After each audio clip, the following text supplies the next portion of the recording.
এই জান্নাতের ভিতরে আমি ছাড়া আর কি থাকবে? বলে তুমি তো জাহান্নামী। আল্লাহ আমার গাছ এই জায়গায়, ওই জায়গা তো অন্য কারণ না, যেহেতু গাছের মালিক আমি। আল্লাহ আমার ঠিকানা যদিও জাহান্নামে হয়, জান্নাতের গাছগুলা যেহেতু আমার, আমি গাছগুলার নিচ থেকে কোথাও যাইতাম না। আমার আল্লাহ তাআলা তখন হিকমতের মাধ্যমে মুহাম্মদ রাসূলুল্লাহর উম্মতদেরকে মাফ করে দিব। জানতে চাই বাবারা, নবীর দুরূদ শরীফের যদি এত মুহাব্বত হয়, এত প্রেম হয়, আমরা ওই নবীর দুরূদ পড়তে রাজি আছি না নাই? শুধু তাই নয় বাবা, বিপদে পইরা, অভাবে পইরা, অনটনে পইরা, টেনশনে পইরা, রোগবালা মুসিবতে পইরা যদি আপনি আমার নবীর উপরে দুরূদ আদায় করেন, আমার আল্লাহ তাআলা এই নবীর দুরূদের বরকতে আপনার বিপদ দূর করবে, অভাব দূর করবে। বলে হুজুর কেমনে? জানতে চাই। আল্লাহ তাআলার একজন বন্ধু যিনি দামেস্কে বসবাস করতেন, যার নাম হযরত আবুল খায়ের রহমাতুল্লাহ আলাইহি, উনি বলেন জগতের মানুষ, আমি 5 দিন পর্যন্ত ক্ষুধার্ত, আমার কাছে কোনো খাবার নাই। আমি রিয়াজত করতেছিলাম, এমন টাইমে আমি আমার রিয়াজত করতে করতে 5 দিন পর্যন্ত কোনো খাবার না খায়া আমি ঘুমায় গেছি, কিন্তু আমার পেটের ক্ষুধার কারণে আমার ঘুম আসতেছে না। আমি বারবার আমার নবীদের উপর দুরূদ আদায় করতেছিলাম, কিন্তু আমি দুরূদ আদায় করতে করতে পেটের ক্ষুধার জ্বালায় কখন জানি আমার ঘুম আইসা পড়ছে, আমি টের পাইছি না। কিন্তু ঘুমটা আসার পরে আমি তাকে দেখলাম আমার সামনে বেলায়েতের বাদশা হযরত আলী কাররামাল্লাহু ওয়াজহু হাজির হয়ে গেছে। শুধু উনি হাজির হয় নাই, আমি দেখলাম উনি আমার সামনে দাঁড়ায়া আমার ডাক দিয়া কয়ে, আবুল খায়ের ঘরে উঠো, তাকে দেখো তোমার ঘরে কি আগমন করছে। আবুল খায়ের কয়, আমি মাথাটা উঠে দেখলাম আমার ঘরের মধ্যে হযরত আলী রাদিয়াল্লাহু তাআলা আনহু ছাড়া আরো 4 জন ব্যক্তি আমার সামনে দেখা যায়। জগতের মানুষ রে,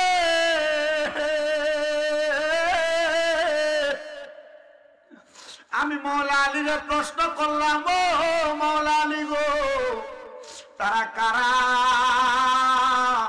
উনি কয়, আমার নবীর ডান পাশে যারা দেখতে পাও তিনি হযরত আবু বকর সিদ্দিক রাদিয়াল্লাহু তাআলা আনহু।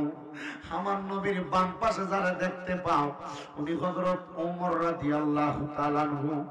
আমার নবীর পেছনে যারা দেখতে পাও তিনি আমার নবীর সাহাবী হযরত ওসমান রাদিয়াল্লাহু আনহু। আর মাঝখানে আমার দয়াল নবী আবুল খায়ের। আমি সাথে সাথে যখন ওইটা বইসা আমার নবীরে দেখলাম, আমি ডাক দিয়ে কইলাম, ইয়া রাসূলুল্লাহ, নবী গো, ও দয়াল নবী, মায়ার নবী, রাহমাতুল লিল আলামিন নবীজি, আপনি যে আমার ঘর মুবারকে আসলেন নবী গো, এতদিন পর্যন্ত আপনি নবীরে দেখার জন্য আমি কান্দি, কিন্তু আপনি নবীরে দেখি না। আজকে দিয়ে আমি দুরূদ শরীফ পড়তে পড়তে ঘুমায়া গেছি, আপনি নবী দিয়ে আমার দেখা দিয়া দিছেন। আমার নবী কয়, আবুল খায়ের রে, আবুল খায়ের, কোন খানা বুঝি খাও নাই, পেটের ক্ষুধার জ্বালা সহ্য করতে না পাইরা তুমি আমি নবীর প্রতি দুরূদ শরীফ পড়তে পড়তে ঘুমায়া গেছো। আমার নবীর আফতিন মুবারকটা খুইলা হুজ্জাতুল্লাহিল আলামিন কিতাবের মধ্যে ঘটনাটা 2য় খণ্ডের 243 নম্বর পৃষ্ঠায় উল্লেখ। আমার নবীজির আফতিন মুবারকটা সরায়া আমার নবী একটা রুটি বাহির করে আবুল খায়েরের হাতে দিছে। আমার নবীজি আবুল খায়েরের ডাক দিয়া কয়, আবুল খায়ের, তুমি রুটিটা ভক্ষণ করো। উনি কয়, আমার নবীর কথা মোতাবেক আমি রুটিটা কামড় দিয়া দিয়া খাইলাম। আমি অর্ধেক রুটি খাওয়ার পরে হঠাৎ আমার ঘুমটা ভাঙ্গা গেছে। আমি স্বপ্নে দেখছি আমার নবী আমার কাছে আইছে, কিন্তু আমার ঘুমটা ভাঙ্গার পরে আমি আমার ডান হাতে তাকিয়ে দেখতাছি আমি স্বপ্নের ভিতর অর্ধেক রুটি খাইছি রে, আর অর্ধেক রুটি আমি আবুল খায়েরের হাতের মধ্যে আছে। তার মানে বোঝা যায় ও দৌলতপুরের নূরে মদিনা যুব সংঘের মাহফিলের বাবা বন্ধুরা, আশেপাশে এলাকার বাবারা, কঠিন বিপদে অভাবে পয়লা পেটের ক্ষুধা নিয়া আমার নবীর উপর দুরূদ শরীফ আদায় করলে আমার আল্লাহ যে কোনো ভাবে দুরূদ শরীফের কারণে খানারও ব্যবস্থা করে দেয়। কথা কোন না ঠিক কিনা? বলো হুজুর তাহলে আমরা কেন দুরূদ করব? শুনেন বাবা, আমার আল্লাহ কোরআনে বলছে আকিমুস সালাত, তোমরা নামাজ কায়েম করো। আল্লাহ কয় ওয়া আতুজ যাকাত, তোমরা যাকাত দাও। আল্লাহ কিন্তু রোজা রাখার কথা বলছেন, কিন্তু আমার আল্লাহ তো নামাজ পড়ে না। আল্লাহ তুমি নামাজের কথা বললা, তুমি তো পড়ো না। আল্লাহ রোজার কথা বললা, আল্লাহ তুমি তো রোজা রাখো না। আল্লাহ তুমি যাকাতের কথা বললা, তুমি তো যাকাত দাও না। আমরা নামাজ পড়ি, তুমি আল্লাহর সিজদা দেই, কিন্তু তুমি আল্লাহ কারে সিজদা দিবা? তুমি তো নিজেই খোদা। আল্লাহ কিন্তু তুমি যে বললা ইন্নাল্লাহা ওয়া মালাইকাতাহু, তুমি নিশ্চয়ই তোমার অসংখ্য গণিত ফেরেশতাদেরকে নিয়া ইউসাল্লুনা আলান নবী, আমার নবীর উপরে দুরূদ আদায় করো। আল্লাহ নামাজ পড়ো না কিন্তু দুরূদ করো, কারণটা কি বলবানি? আমার আল্লাহ জবাব দিব রে বান্দা, আমি আল্লাহ আমার হাবিবে কিবরিয়ারে আমি দুনিয়ার সকল কিছুর চাইতে বেশি ভালোবাসা এই জগৎ সংসার বানাইছে। যদি আমার হাবিব না হইতো আমি আল্লাহ জগৎ সংসার কিছু বানাইতাম না। এই আল্লাহ তাহলে আপনি তো নবীর উপর দুরূদ পড়েন, তাহলে ফরজের চাইতে বড় তো এটা হইতে পারে? হ্যাঁ হ্যাঁ হ্যাঁ, আল্লামা আমিরুল ইসলাম জালালি কইছে সুন্নত তো দুই প্রকার, সুন্নতে মুআক্কাদা এবং সুন্নতে জায়েদা। কিন্তু আল্লাহ যেই নবীর উপর দুরূদ পড়ে এটা সুন্নতে মুআক্কাদাও না, সুন্নতে জায়েদাও না, এটা স্বয়ং সুন্নতে মুআল্লা, আমার আল্লাহর সুন্নত। জোরে কোন সুবহান। বাগানো আমার ভাই বাবারা বন্ধুরা, গভীর মনোযোগ দিয়া বয়ানটা শ্রবণ করার চেষ্টা করবেন। এবার আমার আল্লাহ যেহেতু নবীর উপর দুরূদ আদায় করে, আমার আল্লাহ কয় ইয়া আইয়ুহাল্লাযীনা আমানু, ওহে যারা ঈমানদার তোমরা শোনো, সাল্লু আলাইহি, ওই নবীর উপর দুরূদ আদায় করো। আমার আল্লাহ আয়াতের মধ্যে ঈমানদাররা ডাক দিছে, কোন মুসলমানরা ডাক দেয় নাই। কারণ বহুত মুসলমানরা মুসলমান দাবি কইরা মুনাফিকি করে।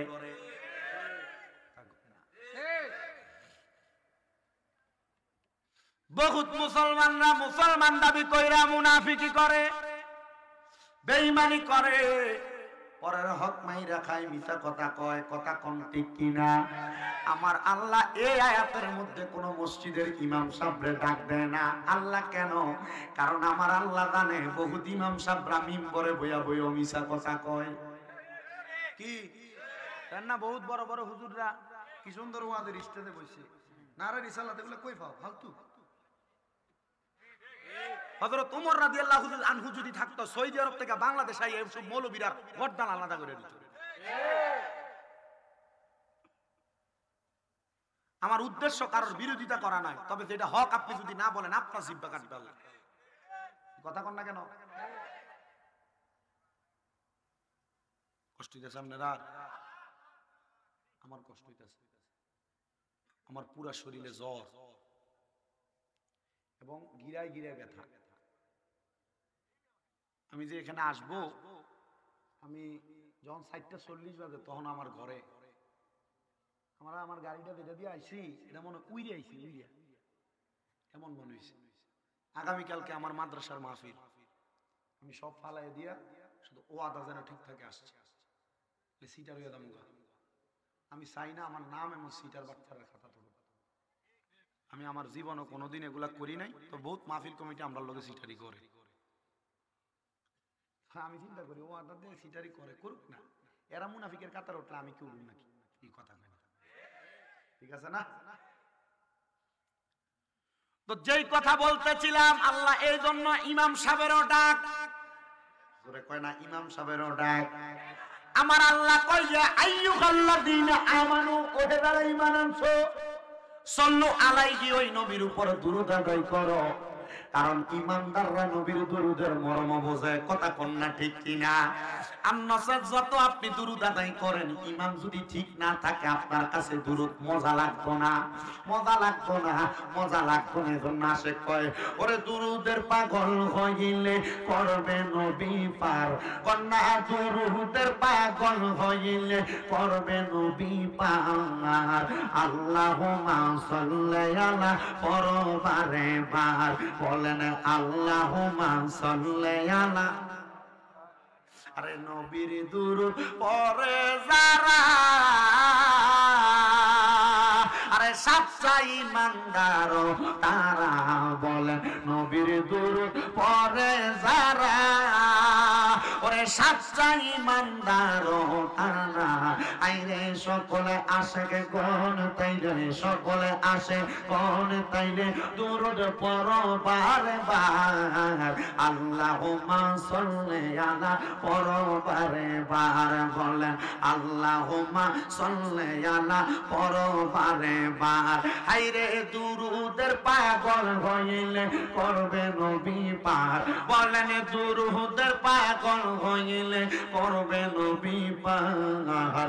আল্লাহুম্মা সাল্লি আলা পড়ো বারে বার। এই জন্য আমার আল্লাহ তাআলা ডাক দিয়া কয় বান্দা, যারা মুমিন আছো, যারা ঈমানদার আছো, ওই নবীর উপরে দুরূদ আদায় করো। শুধু এই কথা বইলা ক্ষান্ত হয় নাই। আমরা সমাজে দেখবেন নতুন নতুন মৌলবী সাবরা, আগেও তো আমরা কত সুন্দর মিলাদ করছি, কিয়াম করছি, আমার নবীরে দাঁড়ায় দাঁড়ায় সালাম দিছি।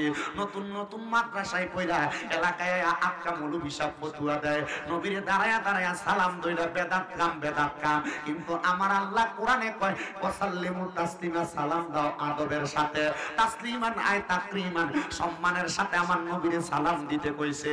আমরা সুন্নিরা বুঝি আমার নবীরে দাঁড়ায় সালাম দিলে সবচাইতে বড় তাজিম, এই জন্য আমরা নবীরে দাঁড়ায় সালাম দেই। কেউ যদি দাঁড়ায় সালাম না দেয় এটা তার নিজের ব্যাপার। আমরা এটারে ফরজ মনে করি না, সুন্নত মনে করি না, ওয়াজিব মনে করি না। আমরা মনে করি আমার নবীরে দাঁড়ায় সালাম দিলে আমরার মনের ভিতরে শান্তি লাগে, আরাম লাগে, মজা লাগে।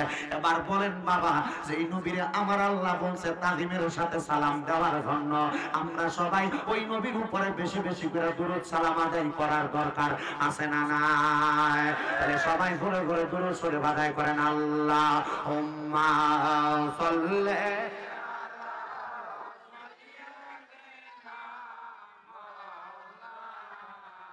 মুহাম্মাদ ওয়া আলা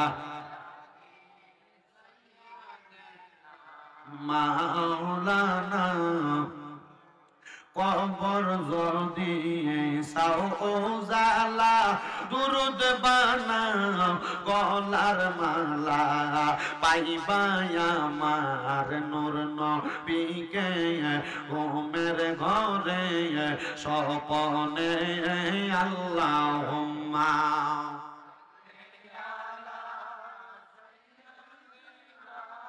মাওলানা মুহাম্মদ ওয়া আলা আলি সাইয়্যিদিনা। লা ইলাহা ইল্লাল্লাহু, লা ইলাহা আল্লাহ। আদম হাওয়া বানাইলা তুমি বেহেশতের মাঝে রাখিলা, বলে আদম আল্লাহ বেহেশতের মাঝে রাখিলা। আবার হিকমতে গম তুমি খাওয়াইয়া, হিকমতে গম ইয়া দুনিয়াতে পাঠাইলা। লা ইলাহা লা গায়র নামাজ রোজা সাইরোনা, কে হো মা বাবার খেদমত সাইরোনা, বলেন নামাজ রোজা সাইরোনা, কে হো মা বাবার খেদমত সাইরোনা। আমার নবীর দরুদ বইলো না, আমার নবীর, আমার নবীও তোমায় ভুলবে না। লা ইলাহা ইল্লাল্লাহু, লা ইলাহা। হায়রে অনেক দূরে মদিনা, আমরা কেমনে যাব? দৌলতপুরের মানুষ মদিনা যাইতে চাই কি চাই না? যারা যারা যাইতে চাই ডান হাত তুলে আল্লাহরে দেখায়, জবানটা খুলে একটা তাকবীর দেন, নারে তাকবীর।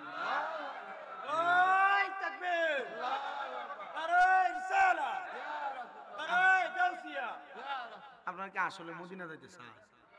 আমরা এটা দিয়ে কি অলিপুর ফারন যাইব নি? আমার মাথার দিকে তাকায় দেখেন, আমার মাথার বাবরি চুলা ছিল না লম্বা লম্বা? আছে। আমি বেশি দিন হয় নাই মক্কা মদিনা থেকে আসছি। আমি নবীজি রওজা মুবারকের সামনে দাঁড়ায় বলছি, ইয়া রাসূলুল্লাহ, আমার জীবনে বড় একটা শখ ছিল, আমি জীবনে যা কামাই করি আর না করি, আমি আপনার মদিনা শরীফের সামনে এসে আপনার একবার প্রাণটা খুলে সালাম দিব। একটানা 8 দিন আমি আমার নবীজির রওজা মুবারকের সামনে দাঁড়ায় দাঁড়ায় 5 ওয়াক্ত নামাজের পরে সালাম দিছি। অন দেখছি বহুত বাঙালি সোক্কা টুপিওয়ালারাও আমার লোকে দাঁড়ায় দাঁড়ায় সালাম দেওয়ার কান্দে। আমি চিন্তা করলাম, মা তারা না বেদাত কয়? নবী রওজার সামনে গেলে আল্লাহর কসম আবেগ ধরে রাখতে পারা যায় না। আমি আমার নবী রওজা মুবারকের দিকে চাই চাই কইছি, ইয়া রাসূলুল্লাহ, এতদিন তো আশা ছিল আপনার রওজা মদিনা দেখতাম, কিন্তু এখন মনে একটা আশা জাগছে, নবী আপনার রওজা যদি এত সুন্দর হয়, আপনি নবী কত সুন্দর আছিলেন। নবী গো, আপনি আমার জীবনে কি দিছেন, আল্লাহর পক্ষ থেকে কি পাইছি, যতটুক পাইছি আলহামদুলিল্লাহ। ইয়া রাসূলুল্লাহ, আমার মরণের আগে এবার একটা আশা জাগছে, আপনি নবীর আমি আমার মরণের আগে একবার দেখব। আমি যেই দিন আমার নবী রওজায় লাস্ট সালাম দিয়ে চলে আসি বিদায় নিয়ে, আমি আমার নবী রওজার দিকে তাকায়া কইছি, ইয়া রাসূলুল্লাহ, বাংলাদেশে ওয়াজ মাহফিলের মাঠে কত পাগল প্রেমিকদেরকে নিয়ে আপনি নবীর উপর দুরূদ শরীফ আদায় করি।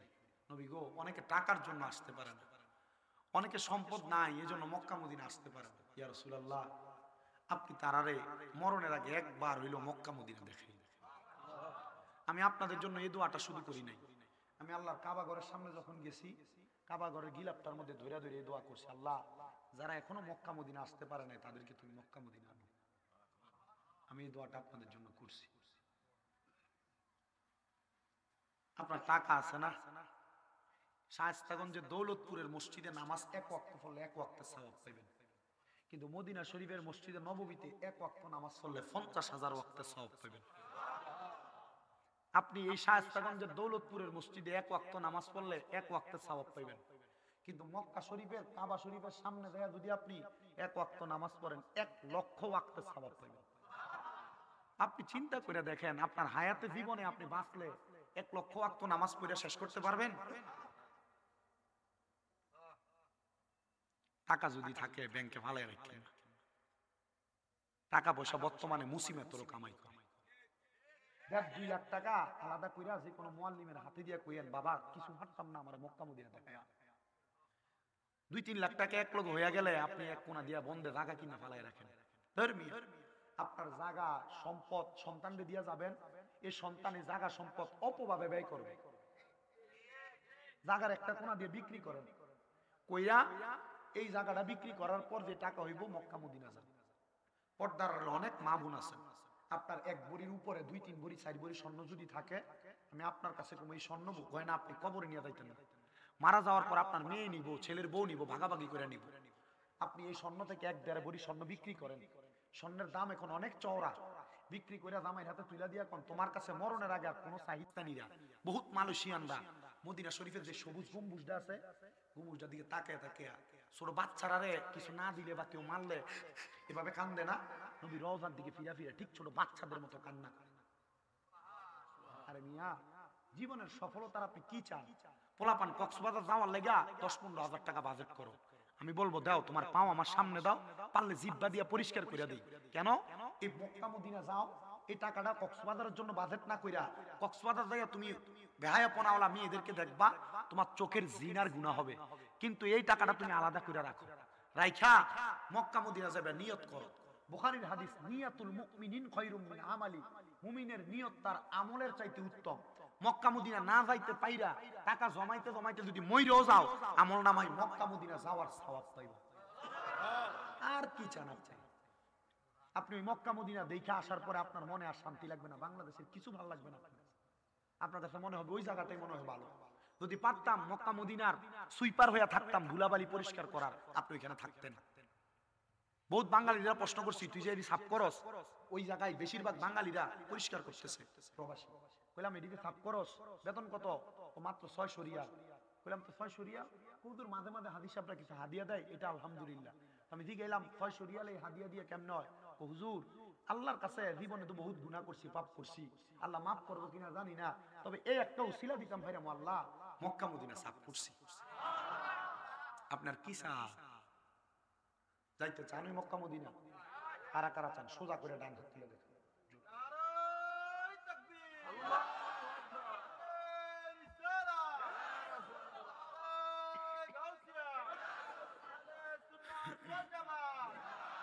যারা মক্কা মদিনা যাইতে চান মুহাব্বত নিয়ে জোরে জোরে পড়েন, ওরে দয়াল আল্লাহ দয়া করেন, দয়া রানে নসিব করেন মদিনা, লা ইলাহা ইল্লাল্লাহ লা ইলাহা লা ইলাহা। হায়রে আমরা বড় পাকবান, আমরা নবী আল্লাহর মেহমান। আল্লাহ দয়া করে করলেন দান, বলার দয়া করে আমরার নবীজি ইমানের মান, লা ইলাহা ইল্লাল্লাহ লা ইলাহা লা ইলাহা ইল্লাল্লাহ মুহাম্মাদুর রাসূলুল্লাহ সাল্লাল্লাহু আলাইহি ওয়াসাল্লাম। এবার আপনারা বলেন, ও দৌলতপুরের বাবারা, আমরা সবার জীবনে গুনাহ আছে না নাই? আপনি স্বীকার করেন আর না করেন, আমি স্বামীনদাদা আমারে সবচাইতে বেশি গুনাহগার বললাম। আমার গুনাহ যদি আপনারা শায়েস্তাগঞ্জের মানুষ দেখতেন, আমার আজকের মাহফিল আপনারা অতিথি বানায়া বসাইতেন না। আল্লাহর দরবারে লাখ লাখ শুকরিয়া, আল্লাহ আমার গুনাহগুলা তুমি গোপন করে রাখছো।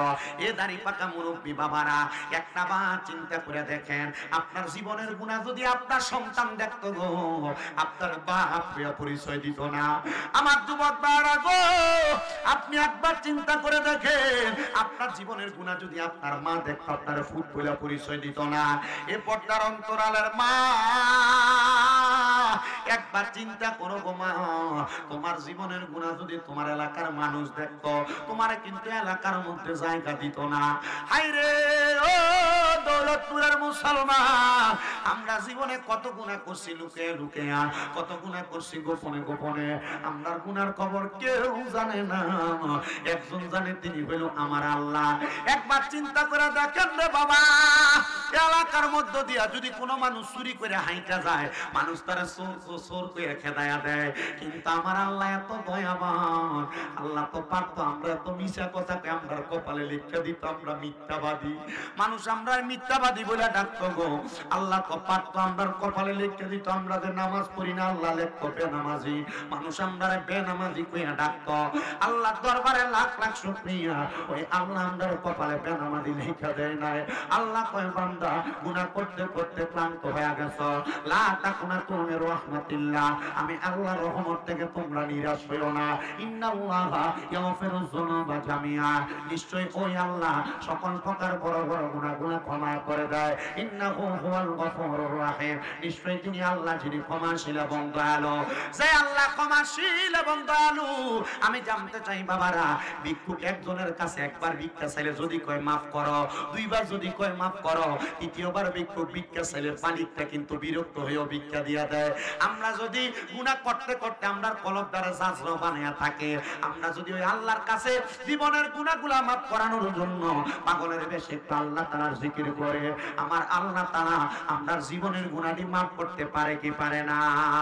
তাহলে মুহাব্বত রাওয়াজে আল্লাহ তাআলার জিকির করেন, আল্লাহ আল্লাহ আল্লাহ আল্লাহ আল্লাহ আল্লাহ, সাধনে পাইব তোমায় দয়াল নবীজি কোন সাধনে পাইব তোমায় মারহাবা আল্লাহ জবান না কইলা আল্লাহ আল্লাহ কো শোন নাই আল্লাহ আল্লাহ কোন সাধনে পাইব তোমায় দয়াল নবীজি কোন সাধনে পাইব তোমায় মারহাবা আল্লাহ আল্লাহ পাইলে আপনার দর্শন ধন্য হইত এই জীবন রাখতাম বুকে আপনার দুই চরণ মারহাবা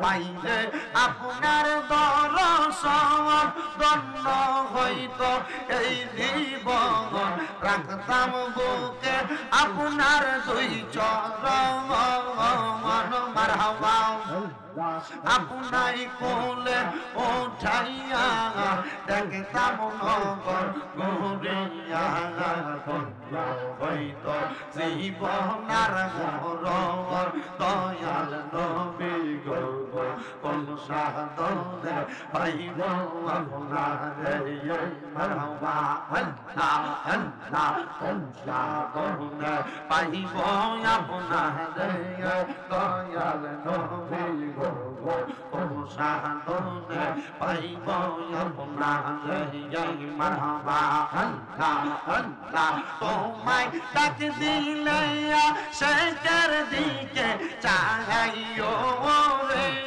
মিরান শাহ ডাক দিলে শেখের দিকে চাইও রে ও পানের মিরান শাহ রে তুমি ধীরে ধীরে ফিরে ফিরে চালা আইয়ো রে মুর্শিদ ধীরে ধীরে ফিরে ফিরে চালা আইয়ো রে মারহাবা আল্লাহ আল্লাহ আল্লাহ আল্লাহ আল্লাহ পাতায় জাম পাতায় পদ পানি গরে সাজবি দায়ার গোসল দিব বরুই পাতার জলে মারহাবা আল্লাহ আল্লাহ আল্লাহ পাতায় জাম পাতায় পদ পানি গরে সাজবি দায়ার গোসল দিব বরুই পাতার জলে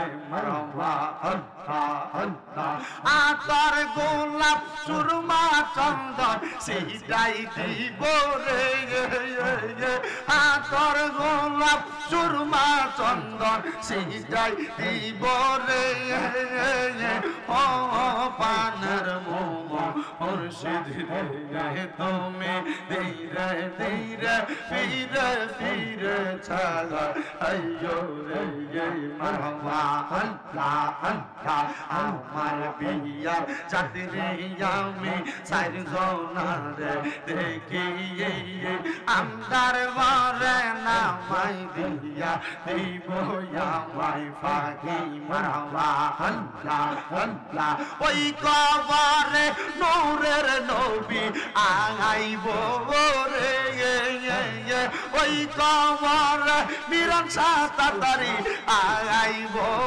রে ও পানের মুর্শিদ তুমি ধীরে ধীরে ফিরে ফিরে চালা আইয়ো রে মাশাআল্লাহ আল্লাহ আল্লাহ আল্লাহ আল্লাহ আল্লাহ আল্লাহ আল্লাহ আল্লাহ আল্লাহ আল্লাহ কলবে কলব রাখিনা মুর্শিদের কলবে আমরা চরণে চরণ রাখিনা মুর্শিদের চরণে যদি কষ্ট পাই আমার মুর্শিদের অন্তরে মারহাবা আল্লাহ আল্লাহ কান্দিয়া চিস্তিয়া নকশবন্দিয়া মুজাতে দি চাইর তরিকা মারহাবা আল্লাহ আল্লাহ চাইর তরিকার সকল পীরকে সালাম জানাই গো আইরে চারি তরিকা সব ইমানদের সালাম জানাই গো পাদের মুর্শিদ গো আমরা কদমে কদম রাখি না মারহাবা আল্লাহ আল্লাহ আল্লাহ আল্লাহ লা ইলাহা ইল্লাল্লাহ মুহাম্মাদুর রাসূলুল্লাহ সাল্লাল্লাহু আলাইহি ওয়াসাল্লাম। একটা জবানও কেউ বন্ধ রাখবেন না, জবানটা ছাইরা দিয়া উচ্চ কণ্ঠে জোরে জোরে পড়েন আলহামদুলিল্লাহ। আমার দৌলতপুরের বাবা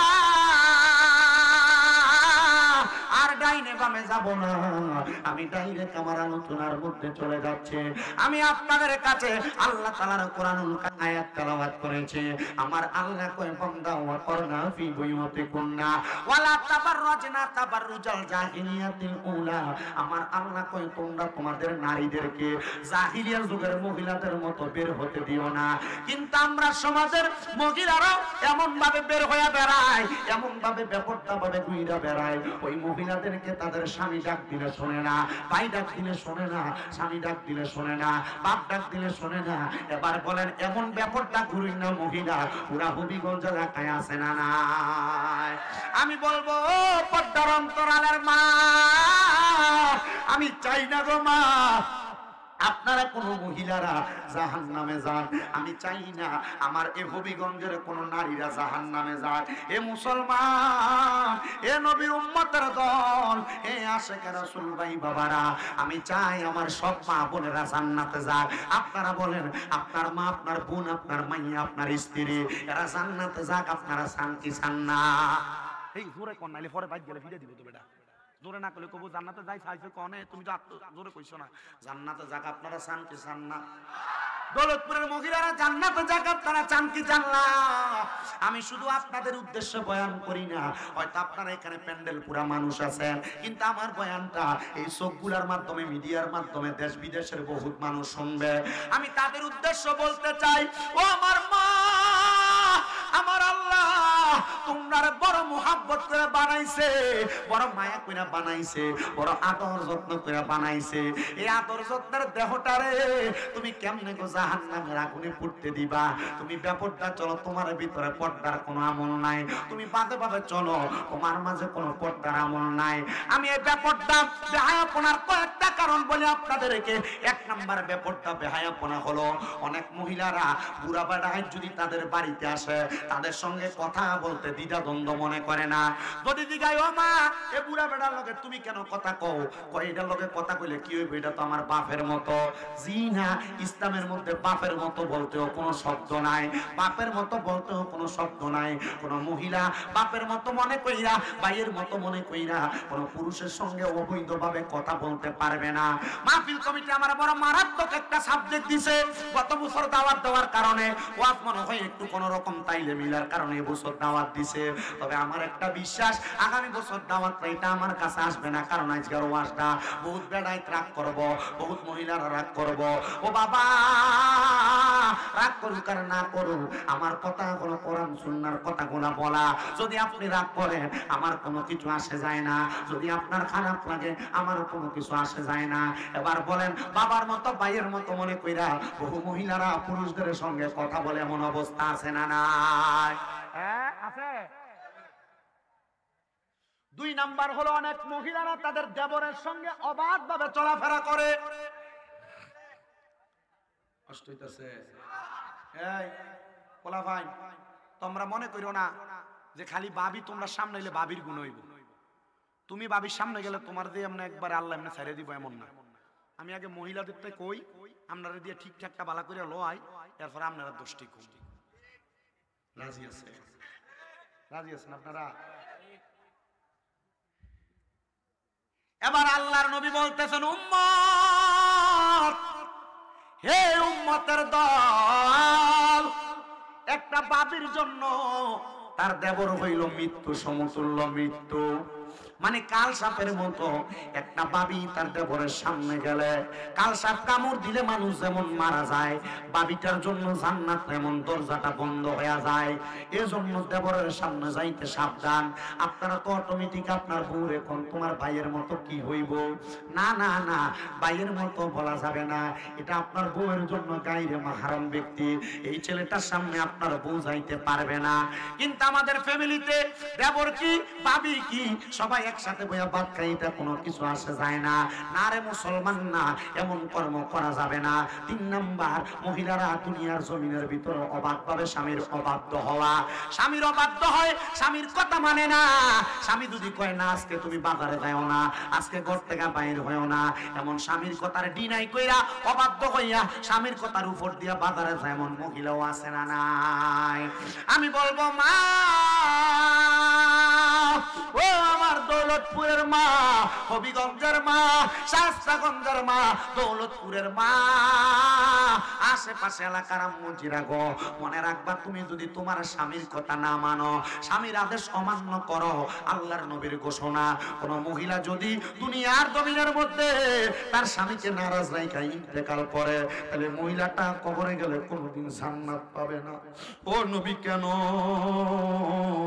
আমার নবী কয় একটা মহিলা 4টা কাম করলে জান্নাত পাবে। 1 নাম্বার পর্দা করা, 2 নাম্বার নামাজ পড়া, 3 নাম্বার রোজা রাখা, 4 নাম্বার স্বামীর বাধ্যগত হওয়া। তোমার স্বামী কয় আজকে বাইর হও না, তুমি বাইর হও। তোমার স্বামী কয় কাজটা করো না, তুমি করো। মনে রাখবা জান্নাতে যাওয়া তোমার বন্ধ হয়ে যাবে গো মহিলারা।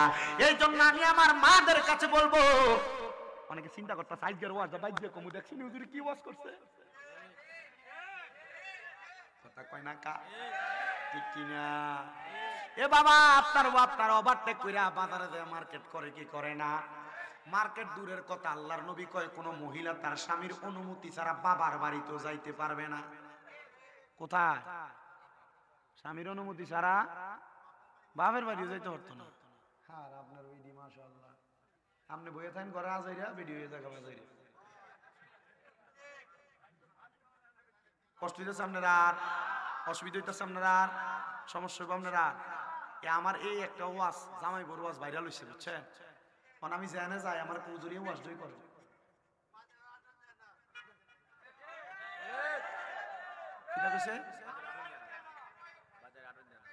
ও বাজারে বেটির তেল লেগে আটন যায় না,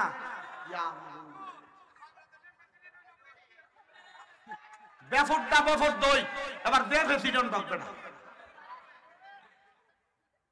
বেফরটা বেফর দই। তুমি যে প্রশ্ন করছো আমার ফেতে ভালো ভালো লাগে, তুমি মনে করছো আমি এটা মাইক দিয়ে কমু, আমি আবার এত সোজে সিধা বেটা। আপনার কষ্ট হইতেছে? হ্যাঁ কষ্ট হইতেছে? কষ্ট যদি না হয় মুহাম্মদে দুরূদ শরীফ পড়েন, আল্লাহুম্মা সাল্লি মুহাম্মাদ ওয়া আলা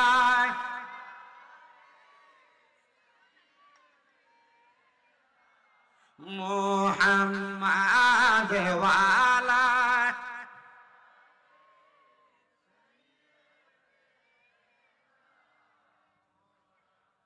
বেটা আমার আশাই দিছে।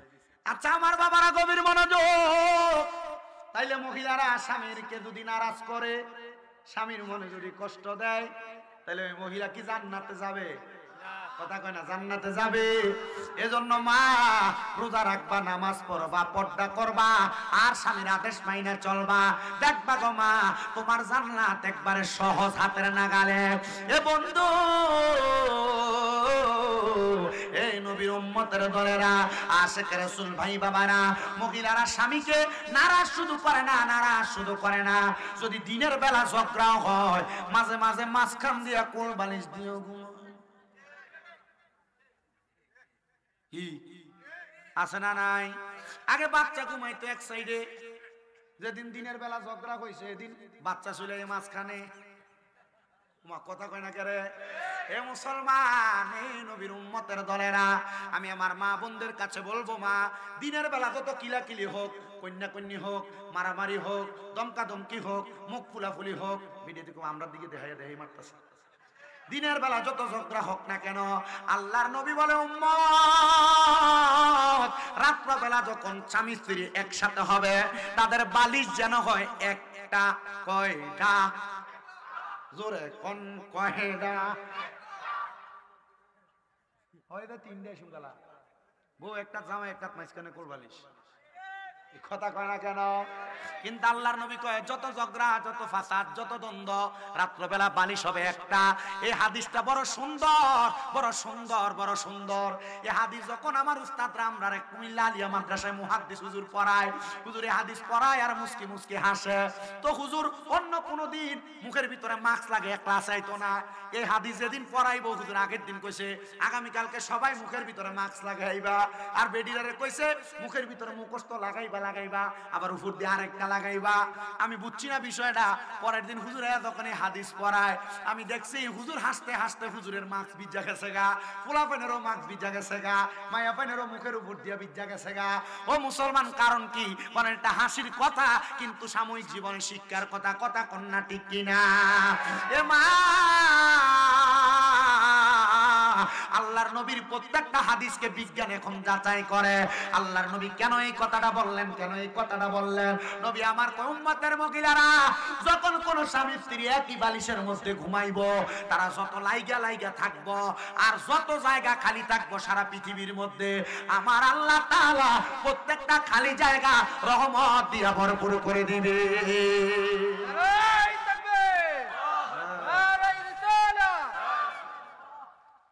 যত লাইগা থাকবে, খালি জায়গা যত থাকবে, মনে করেন এই স্বামী এ বউ এভাবে লাগায়, এই জায়গা খালি জায়গা কম না বেশি? শুধু এই জায়গা না তো, সারা পৃথিবীতে সারা দুনিয়াতে যত খালি জায়গায়, পুরো খালি জায়গা আল্লাহ রহমত দিয়ে ভরপুর করে দিবে।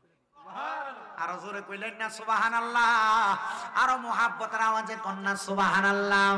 এজন্য আমার মা, আপনাদের সবার কাছে আমার আবদার গোমা, কখনো আপনার ফ্যামিলির মধ্যে এমন অশান্তি তৈরি করবেন না, স্বামীর অবাধ্য হইবেন না, স্বামীর কথার উপর দিয়ে কথা বলবেন না।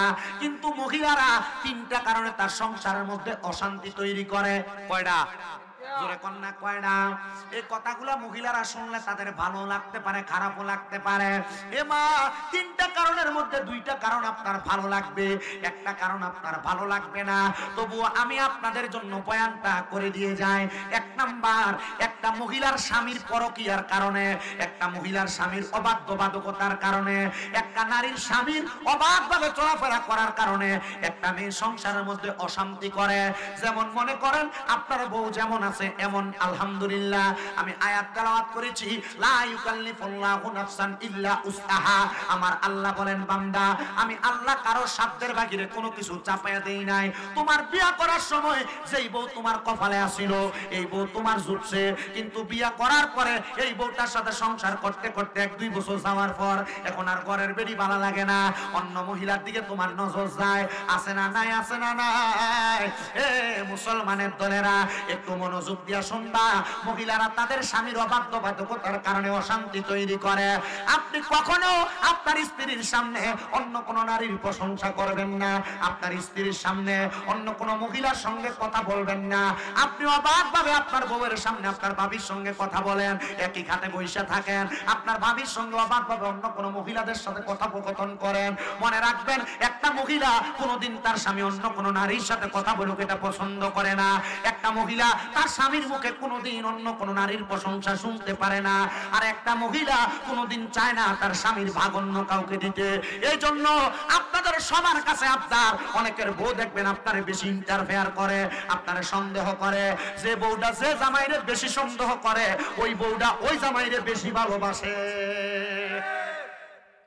চিন্তা করে হুজুর, যে ফেস একটা ফালাই দিয়া যাইতেছেন, এখন তো খালি সন্দেহই করবো।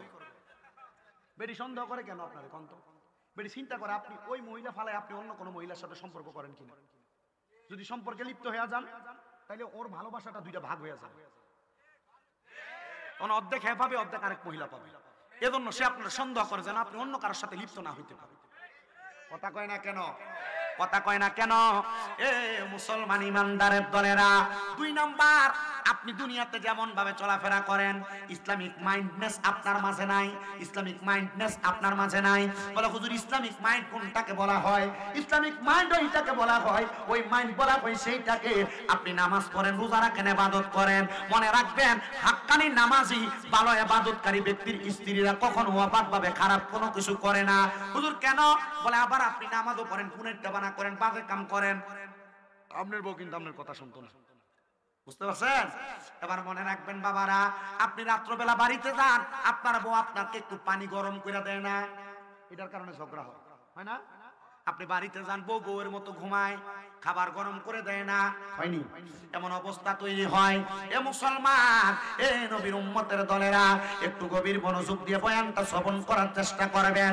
এ মা, মনে রাখবা, তোমার স্বামী যখন যেভাবে আসুক না কেন, তুমি তোমার স্বামীটাকে একটু মায়ার নজর, সুন্দর সাবলীল ভাবে চালানোর চেষ্টা করবা। কিন্তু আপনারা পুরুষদেরও কয়েকটা দোষ আছে। এর মধ্যে একটা দোষ হইলো, রাত্রবেলা যখন বাড়িতে যান, আপনি আপনার বউয়ের সঙ্গে সুন্দর মেজাজে কথা বলেন না, বাজে মেজাজে কথা বলেন, খারাপ মেজাজে কথা বলেন। আবার অনেক বেড়াই তো আছে, সিগারেট খায়া খায়া ঘরে যায়। আরে বাবা, এই সিগারেটের গন্ধ এত বাজে গন্ধ, খারাপ গন্ধ, আমার কাছে মনে হয় গুয়ের গন্ধ এর চাইতে আরো বেশি ভালো। কি কথা কন না কেন? সাইড দিয়ে দাও, হুজুরকে ব্লাস্টে সাইড দাও। এজন্য সিগারেট খাইয়া দিয়ে আপনি আপনার বউয়ের কাছে যান, রাত্রবেলা আপনার সঙ্গে সুন্দর কথা বলে না। এই কথা কন না কেন? ঠিক না বেঠিক? এজন্য মুসলমান ইমানদারের দলেরা, যদি তুমি তোমার সংসারের মধ্যে প্রশান্তি ঘুরে আনতে চাও, তাহলে কখনো কোনোদিন এমন খারাপ খানাটা মুখে লইও না। আরে বাবা, আমি চিন্তা করি, মাঝে মাঝে চিন্তা করি, এই সিগারেট খাইয়া বাদে গন্ধ নিয়ে বউয়ের কাছে যায়, বেটারা যে খাতে গেলে লাথি দিয়া ফালাই দেয় না, তার কপালের কত সৌভাগ্য। ও বাবা, কেন এমন বাদে খাবারটা তুমি তোমার মুখে নাও? তোমার মুখের মধ্যে তো ভালো কোনো খাবার উঠতেছে না। আমি আপনাদের সবার কাছে বলবো, সিগারেটের মধ্যে জাহান্নামের 3টা উৎপাদন পাওয়া যায়, 3টা উপাদান পাওয়া যায়। এর মধ্যে হলো দুর্গন্ধ, এর দ্বিতীয় নাম্বার হলো নেশা, 3 নাম্বার হলো এটার একটা বাজে, 1 নাম্বার দুর্গন্ধ, 2 নাম্বার নেশা হয় এমন কিছু, 3 নাম্বার এটার কারণে ক্ষতিগ্রস্ত হয় মানুষ। 3টা জিনিস পাওয়া যায়। এই 3টা জিনিসের কারণে একটা পুরুষ মানুষ দুনিয়াতে খারাপ ভাবে চলাফেরা করে। হুজুর কেন কেন কেন? মনে রাখবেন বাবারা, কেন খারাপ ভাবে চলাফেরা করে জানেন নি রে বাবা? ও মধুর মুসলমান ইমানদারের দলেরা, গভীর মনোযোগ দিয়ে শুনবেন রে বাবারা। আল্লাহর নবী কয়, যদি তোমরা দুনিয়াতে জাহান্নামী দেখতে চাও, ওই ব্যক্তিগুলোর দিকে তাকাও যাদের মুখের মধ্যে দুনিয়াতে জীবিত অবস্থায় আগুন থাকে। তো আগুন কাদের মুখে থাকে? একবার আপনি আপনার বিবেককে প্রশ্ন করেন, দেখবেন যারা সিগারেট খায় এদের মুখের ভিতরে আগুনের অভাব নাই। কথা কোন না ঠিক কিনা? এজন্য এই যুবক ভাইরা, মুরব্বী বাবাজিরা, আপনারা পরিবারের সঙ্গে সুন্দর আচরণ করবেন, মা বোনেরও সুন্দর আচরণ করবেন, যেন আপনার পরিবারের মধ্যে অশান্তি তৈরি না হয়। স্বামীর কথা বললাম, একটা মহিলা 3 কারণে তার পরিবারের মধ্যে অশান্তি তৈরি করে। 2 নাম্বার কারণ, তার শ্বশুর শাশুড়ির কারণে অশান্তি তৈরি করে। হুজুর কেমনে 2 নাম্বার কারণ? শ্বশুর শাশুড়ির কারণে। বর্তমান জামানার মহিলাদের স্বভাব হলো, শ্বশুর শাশুড়ির স্বভাব হলো, তারা ছেলের বউরে নিজের মাইয়ার মতো মনে করে না। এজন্য ছেলের বউ তারা মা বাপের মতো মনে করে না। যদি শ্বশুরে দিগায় বা শাশুড়িরে, আমার মাইয়ার জামাইটা বহুত বালা, আমার মাইয়ের কথা হইন হইন চলে, কিন্তু আমার খোলাটা হয়েছে বেটটা, বউর কথা শুনে। কোন ধরনের কথা? ও মাইয়ের জামাই, মাইয়ের কথা শুনে চলে লেগে জামাই বালা, আর নিজের ফুতে বউয়ের কথা শুনে লেগে ফুতা বলা বেটটা। সাংঘাতিক অবস্থা। আছে না নাই? আছে না নাই? মুসলমানের দলেরা, গভীর মনোযোগ দিয়ে অন্তরের কানটা লাগায় বয়ানটা শ্রবণ করার চেষ্টা করবেন। আমি আপনাদের গাটার্থে আমার বয়ানটা সুন্দর করে করার চেষ্টা করতেছি রে বাবারা। ও বন্ধু, ও নবীর উম্মতের দল, ও আশিক রাসূল ভাই বাবারা, এবার আল্লাহর নবী রহমতের নবীর ঘোষণা, দুনিয়ার জমিনের মধ্যে তাহলে শ্বশুর শাশুড়ি তার মেয়েটাকে, তার ছেলের বউটারে কার মতো মনে করবে? মেয়ের মতো মনে করবে। তাহলে বউয়ের কাছ থেকে, ছেলের বউয়ের কাছ থেকে আচরণ পাবে নিজের মেয়ের মতো। ও মুসলমান, 3 নাম্বারটা বড় মারাত্মক। আগের 2টা যদিও মহিলারা মানছে, কিন্তু 3 নাম্বারটা মহিলা কোনোদিন মানবে না। 3 নাম্বারটা হইল, বহু মহিলা তার মায়ের কান পড়ার কারণে সংসারে অশান্তি করে। ঠিক আছে না? কেমন কান পরা? আমি এমন বাস্তবিকতার সাথে জোর তো জামাই ইনকাম করে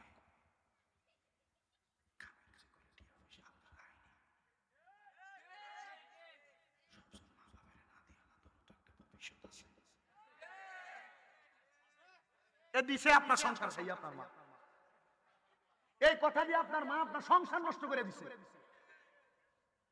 ঠিক আছে নি কথা কন না কা?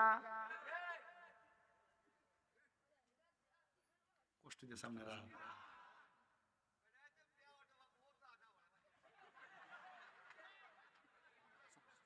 আর থাক এমন দুই একটা থাকলে ভালা। ওই বড় বহুলে ওয়াজ করতাম লাগছি, আমি কইছি এমন বেফরদা মহিলা স্বামীর কথা শোনে না, এমন মহিলা আপনার এলাকাতে আছে না? নাই। সবাই কয় হুজুর আছে। একবার খারি এই কম হুজুর আপনার এলাকাতে এমন মহিলা নাই। সাংঘাতিক বেড়ারি বেরিয়েদের পক্ষে কি তো। পরে যখন মহিলার দোষ ত্রুটি গুলা তুইলা ধরছি, ওই হুজুর আসই তো এমন হইতো হুজুর আমার বউ তো এমন আছে না নাই? আমি যে এতক্ষণ পর্যন্ত ওয়াজ করতেছি এটা কিন্তু আমার কিন্তু শুধু একদিনের পড়া না।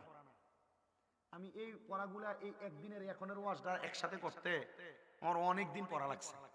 আমার প্রথম জন এই সমস্ত বিষয় দিত আমি ওয়াজ করতে পারতাম না, কারণ এই বিষয়গুলো তো সূক্ষ্ম বিষয়, এই বিষয়গুলা সূক্ষ্ম বিষয়। পরে আমি প্রায় 6টা কিতাব সংগ্রহ করছি, মানে স্বামী স্ত্রীর মহাব্বত, সংসারে কেন অমিল তৈরি হয়, যাচাই করে বাইর করতে করতে করতে করতে পরে ছাইয়া দেখলাম মাশাআল্লাহ ওয়াজ করলে তো 3-4 দিনও শেষ হইতো না। আর এরপরে যেটি আছে মানে ফোলাফাইন আমি রেডিও করতাম। আপনার অসুবিধা হইতেছে বাবা, সমস্যা হইতেছে বাবা, এজন্য আমি আমার মাদেরকে বলবো কখনো আপনার স্বামী এবং আপনার মাঝে কোনো তৃতীয় পক্ষকে কথা বলতে দিবেন না। আপনাদের মাঝে ঝগড়া হইলে কাউকে আপনার এই কষ্টের কথা শেয়ার করবেন না। আপনারা জামাই বউ ঠিকই মিলা যাবেন গা, কিন্তু যে দুষ্টা আপনার জামাইয়ের নামে আপনি মানুষের কাছে কইছেন, এই মানুষের কাছে কোয়ার কারণে মানুষে কিন্তু এই কথাটা আজীবন মনে রাখবো। আর কথায় কথায় উঠলে কইব তাই জামাই কত আর বালা, তাই জামাই রেডি করে। কথা কয় না ঠিক কিনা? আর মনে রাখবা মা, তোমার স্বামীর ব্যাপারে যদি তোমার বাবার বাড়ি থেকে কোনো বাজে মন্তব্য হয়, ধৈর্য ধইরা স্বামীর সংসারটা কইরা যাইবা। যদিও স্বামী রাগান্বিত হইয়া মাঝে মাঝে ধমক দেয়, যদিও স্বামী রাগান্বিত হইয়া মাঝে মাঝে গায়ে হাত তোলে, আল্লাহর নবী রাহমাতুল লিল আলামিন নবীজি মহিলাদেরকে পানির সাথে তুলনা করেছে। কিসের সাথে? ইয়া রাসূলুল্লাহ কেন? বলে পানি যত বেশি হোক যেই পাত্রে রাখবা সেই পাত্রে থাকবে। মহিলারা ঠিক পানির মতো হবা যদি সংসার সুন্দর করতে চাও, ফ্যামিলি সুন্দর করতে চাও, সংসারে শান্তি আনতে চাও।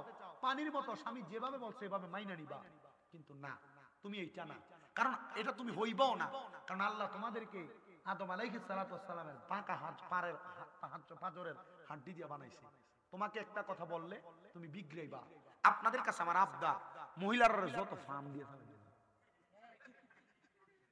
কিরা, এটা আসতে বেশি মাইকে জন্য না শুনে তারা কি দিয়া সুন্দর একটা। আপনি মনে করেন বউরে মনে হয় হাজার হাজার টাকা জিনিস কিনা দেওয়া লাগে, আপনি বোকা। বেশি কিছু অল্প কিছু টাকা সামান্য জিনিস আপনি মাঝে মাঝে উপহার দিবেন, মাঝে মাঝে।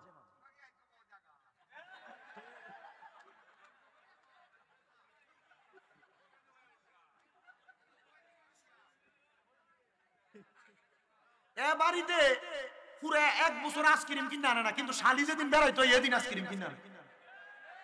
বড় একটা আইসক্রিম কিনে এনে খাওয়ায় না। হারি শতান বেড়া কথা কয় না কে রে? বউরা সপ্তাহে একবারও শিখে না তোমার কিতা খাইতে মন চায়, কিন্তু শালি যদি বেড়াইতো কিতা কিতা খাইবা, কিতা আনতাম। দুলাভাই তো বাইরে যাইরাম, হও না কিতা আনতাম। কেন কেন কেন আপনি আমার এটা বলেন? আপনার সংসারের শান্তি আরেকজন এনে করে দিয়ে যাবে? এজন্য মা বোনেরা, মহিলারা হলো পানির মতো, যেই পাত্রে রাখবে এই পাত্রের মধ্যে থাকবে। এজন্য আমি আমার মাদের কাছে বলবো গো মা, আপনারা কখনো স্বামী যদি বাজার থেকে কাজকর্ম থেকে এসে উগ্র মেজাজ হয়, আপনি তার সঙ্গে উগ্র হবেন না। নবীজির ঘোষণা, কোন মহিলাকে তার স্বামী রাগান্বিত অবস্থায় তার দিকে তাকাইলো, আর একটা মহিলা যদি তার স্বামীর দিকে তাকায়া একটা কাহকাত হাসি দেয়, দহেক হাসি দেয়, মানে একটা মুস্কি হাসি দেয়, আর ওই হাসির সাথে ওই মহিলার যে দাঁতগুলা দেখা যাবে, ওই দাঁতগুলা দিয়া জান্নাতের নহর প্রবাহিত হয়, আর রহমতের ফেরেশতারা ওই মহিলার দাঁতের নহর থেকে পানি পান করতে থাকে। মা বোনেরা, স্বামী রাগান্বিত হবে। পুরুষ মানুষ সারাদিন কষ্ট করে, সারাদিন কষ্ট করে, আপনাকে একটা ধমক দিয়ে কথা বলে, কিন্তু ধমক দেওয়ার কারণে মা বোনেরা স্বামীকে ততটা পাত্তা দেয় না, স্বামীর অবাধ্য হয়ে যায়, স্বামীর সাথে রাগান্বিত হয়ে মেলামেশা করতে চায় না। মনে রাখবা, অনেক মহিলারা স্বামীর সাথে ঝগড়া হওয়ার কারণে ওই মহিলা তার স্বামীর সাথে ফিজিক্যালিও মেলামেশা করতে চায় না। এ মা, মনে রাখো, কোন স্বামী তার স্ত্রীকে ডাক দিল তার সঙ্গে রাত্রি যাপন করার জন্য, আর ওই মহিলা যদি তার স্বামীর সঙ্গে ওই ডাকে সাড়া না দিয়ে রাত্রি যাপন না করে, তাহলে আমার আল্লাহর আযাবের ফেরেশতারা সারা রাত্রি পর্যন্ত ওই মহিলার লানত প্রদান করে। লানত, চিন্তা করে দেখছেন? আপনারা অনেকে চিন্তা করতেছেন, আর এই কথা তো সত্য, কিন্তু ঠিক কইতে পারতেছেন না। ঠিক করলে চিন্তা করো, মানছে গো বাড়ি তার বউ মনে মনে। গভীর মনোযোগ দেন রে বাবা, বাবা, এ নবীর উম্মতের দল, এ পর্দার অন্তরালের মা, মনে রাখবা গো মা, তুমি যদি দুনিয়াতে স্বামীর অবাধ্য হইয়া বেপরদা ভাবে ঘুরে বেড়াও, স্বামীর অবাধ্য হইয়া অবাধ ভাবে চলাফেরা করো, তাহলে তুমি জান্নাতে যাবে না, তোমার স্বামী ঠিকই জান্নাতে যাবে। নবী আমার মদিনা শরীফের উস্তুনে আহাদা নামক একটা গাছের নিচে বসা, গাছটার নাম উস্তুনে আহাদা। এবার আপনারা আমার সাথে গাছটার নাম কোন? উস্তুনে আহাদা। উস্তুনে হান্নানা গাছের নাম অনেকে শুনছেন। মদিনা শরীফের ভিতরে শুধু উস্তুনে হান্নানা না, আরো 3টা গাছ আছে। 3টা গাছ। কয়টা গাছ? মদিনা শরীফের নবীর রওজা মুবারক থেকে নবীর মিম্বর মুবারক পর্যন্ত মোটা মোটা 2-3টা পিলার রিয়াজুল জান্নার ভিতরে একটা গাছের নাম হলো উস্তুনে হান্নানা, একটা গাছের নাম হলো উস্তুনে আহাদা, একটা গাছের নাম হলো উস্তুনে আয়েশা। মাঝে মাঝে আমার নবীজি আম্মা জান আয়েশা সিদ্দিকার সাথে উস্তুনে আয়েশার নিচে বইয়া বইয়া কথা বলতেন। যে গাছটার নাম উস্তুনে হান্নানা, আমার নবীজি উস্তুনে হান্নানার মধ্যে দূরে দূরে খুতবা দিতেন। যে গাছটার নাম উস্তুনে আহাদা, আমার নবীজি দূর দূরান্ত থেকে নবীর কাছে কেউ আসলে আমার নবীজি ওই মহিলাদের জন্য, পুরুষদের জন্য এই উস্তুনে আহাদার নিচে বৈশা বৈশা নসিহত প্রকাশ করতেন।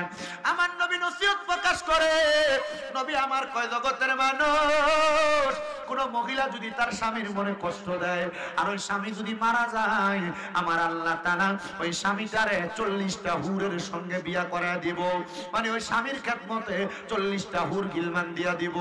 কিন্তু কোন স্বামীরে যদি মহিলা কষ্ট না দেয়, ওই মহিলা তার স্বামীর সঙ্গে থাকবে, ওই স্বামীটারে আমার আল্লাহ তাআলা 70টা হুর দিব খেদমতের জন্য। আমার নবী উম্মত, পুরুষরা যদি কোনোদিন তার নারীর সঙ্গে খারাপ ব্যবহার না করে, গালি না দেয়, না মারে, আঘাত করে, আমার নবী উম্মত রে, তোমরা কোনোদিন তোমাদের মহিলাদেরকে তাদের মা বাবার নাম নিয়ে গালি দিও না। নবী গো কেন? আমার নবীকে আমি নবী হইলাম মহিলাদের বাবা, আর আপনি আপনার বউরে কত সুন্দর অমুক মারানি জি কইয়া গালি দেন। নবী যদি মহিলাদের বাবা হয়, আপনি আপনার বউরে গালি দেওয়ার কারণে গালিটা কার উপরে যা পড়ে, একবার আপনি আপনার বিবেককে প্রশ্ন করে দেখেন। এ মুসলমান, আমার নবী শুধু এই কথাটা বলেন নাই, আমার নবী কই উম্মত, তোমরা কোনোদিন তোমাদের নারীদের মুখের মধ্যে, মানে গালের মধ্যে আঘাত করো না। একটু থেকে একটু হইতে পারেন আপনি ঠাস করে গালে চটকনা লাগাইয়া দেন, প্রয়োজনে ধুম ধরে থাকবেন, কোনো কথা বলবেন না, তবু আপনি মহিলার আপনার স্ত্রীর গালে চটকনা মারবেন না। কারণ কি জানেন? নবী আমার কয় তোমরা তোমাদের মহিলাদেরকে আঘাত করো না। ও মায়ার নবী কেন? নবী কয় উম্মত, এই মহিলারা তোমাদের কাছে সাময়িক সময়ের মেহমান, আমার আল্লাহ তাআলা আবার আমার আল্লাহর কাছে তাদেরকে ফিরিয়ে নিয়ে যাবে। ও মায়ার নবী বুঝছি গো। আমার নবী কয় যদি তুমি এমন ধৈর্য ধইরা তোমার স্ত্রীর না প্রহার কইরা, না আঘাত কইরা তুমি চলতে পারো, ওই চলাফেরা করার কারণে আমার আল্লাহ তাআলা তোমার খেদমতের জন্য কবরের মধ্যে 70টা হুর রাইখা দিব। মদিনা শরীফের মসজিদে নববীর স্তূনে আদার আড়াল তাইকা আমার নবীজির রওজা মুবারক দরবারের সামনে কান্নার গুনগুন গুনগুন আওয়াজ শোনা যায়। আমার নবী ডাক দিয়া কয়, কে রে কান্দে? কোন মহিলার কান্নার আওয়াজ শোনা যায়? মহিলা কি জানে না তার গলার আওয়াজ কোন পুরুষ মানুষ যেন না শুনতে পারে? আর আমরার বেডিয়াটা এই বাড়িতে ঝগড়া করলে 3 বাড়ির বেডিয়াটা একলগে হয়, কথা কন্যা ঠিক কিনা? এ বাবা, আমার নবী ওই মহিলার কান্নার আওয়াজ শুই না ডাক দিয়া কয়, রে মহিলা কেন তুমি এমন ভাবে কান্না করো? কান্নার কারণ জানতে চায়। ডাক দিয়া কয়, নবী গো, ও মায়ার নবী গো, ও দয়ার নবী, রহমাতুল লিল আলামিন নবীজি, আমরা স্বামীদেরকে এত ভালোবাসি, আমরা এত মহব্বত করি গো নবী, তাইলে আমার আল্লাহ দে মরার পরে আমরা জামাইদেরকে 70টা হুর দান করব খেদমতের লাগা, আমরা কি আমরা জামাইরে মরার পরে পাইতাম না?